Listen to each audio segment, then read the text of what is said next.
मेघनाद का वध।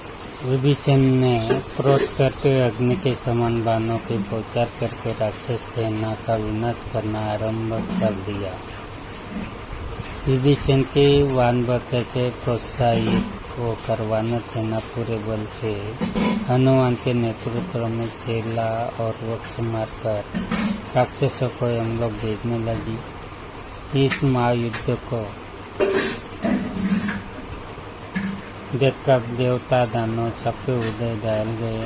पृथ्वी पर शवों के अतिरिक्त वृक्ष एवं शिलाओं के समूह से गगनचुंबी पर्वत बन गए। वहाँ लक्ष्मण और मेघनाद के बाणों से दसों दिशाएं आच्छादित हो गई। उनके बाणों से सूर्य छिप गया और चारों ओर अंधकार छा गया। तभी सुमित्रा नंदन ने मेघनाद के रथ के चारों घोड़ों को मारकर सारथी का सिर काट डाला।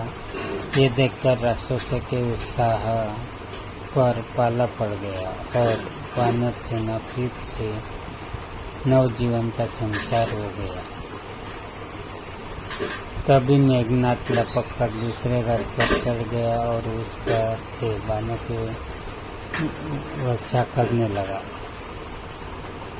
मेघनाद ने जब दूसरे रथ पर चढ़कर युद्ध का आरंभ करना किया तो विभीषण को बहुत क्रोध आया।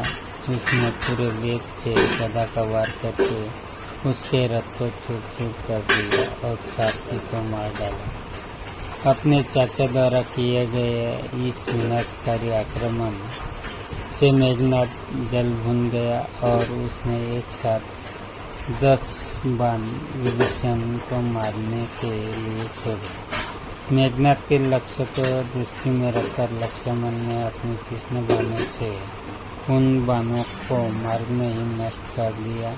अपना वार इस प्रकार खाली जाते देख मेघनाद क्रोध से उन्मत्त हो गया और उसने विभीषण को मारने के लिए वह शक्तिशाली बाण छोड़ा जो उसने इंद्र से प्राप्त किया हुआ था।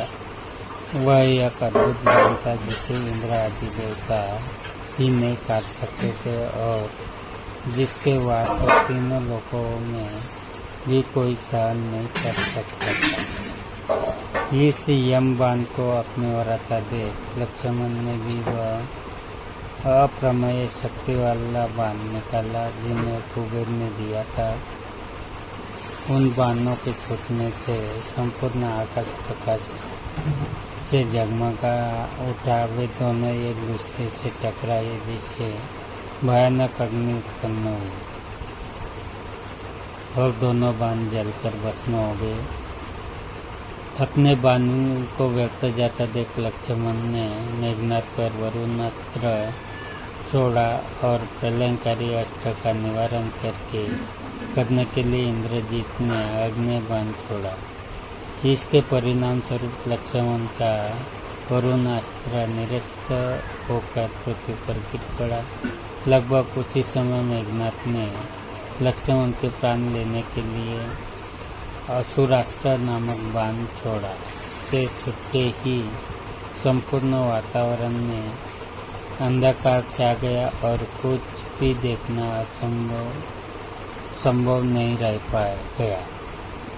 अपने इस सफलता पर मेघनाद ने बड़े जोर की गर्जना की, किंतु दूसरे ही क्षण लक्ष्मण ने सूर्यास्त छोड़कर उस अंधकार को दूर कर दिया जिससे पृथ्वी आकाश एवं सभी दिशाएं पूर्ववत चमकने लगी। उसी के साथ उन्होंने एक अद्वितीय बाण चाप पर चढ़ाते हुए ये कहकर यदि रघुवंश में महात्मा राम परम सत्यवादी धर्म पारायण तथा दूरवर्ती है तो यह बाण तू शीघ्र जाकर दुष्ट मेघनाद को यमलोक पहुँचा। वेद मंत्रों का उच्चारण करते हुए उन्होंने यह बाण छोड़ दिया। तीनों लोगों का सही करने की क्षमता और सामर्थ्य वाला वह अजय बाण संपूर्ण वातावरण को प्रकाशित करता हुआ मेघनाद को लगा और उसके मस्तक उड़ाकर आकाश में बहुत दूर तक ले गए।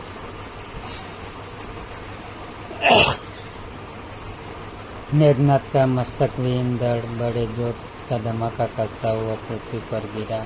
इंद्र को भी समर भूमि में पराजित करने वाले संपूर्ण देवताओं एवं दानवों को अपने नाम से ही भयभीत करने वाले इस परंपरा का मेघनाथ का सुमित्रा नंदन के हाथों वध होता देख वानर सेना के आनंद की सीमा न रही। वे बड़े जोर से अक्षर ध्वनि और सिंह गर्जना करते हुए राक्षसों को चुन चुन कर मारने लगे। लंका के महत्वपूर्ण स्तंभ तथा राक्षस कुल के परम तेजस्वी युवराज को इस प्रकार मारते देख राक्षस सेना का मनोबल टूट गया। उनके पैर उखड़ गए। कुछ साहसी राक्षस आधे मन से लड़ते रहे और शेष प्राण बचाकर लंका की ओर दौड़े।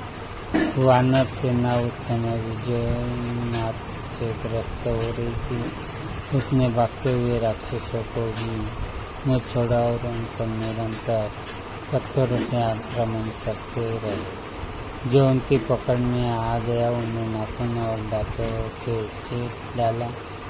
एक और राक्षस हाहाकार करते हुए भागे जा रहे थे तो दूसरी ओर वृक्ष एवं वानर राम लक्ष्मण की जय जयकार करते हुए उन्हें पकड़ रहे थे। देवताओं एवं ऋषि मुनियों के भयंकर शत्रु के मर जाने पर सब लोग प्रसन्न हो हर्षनाद कर रहे थे।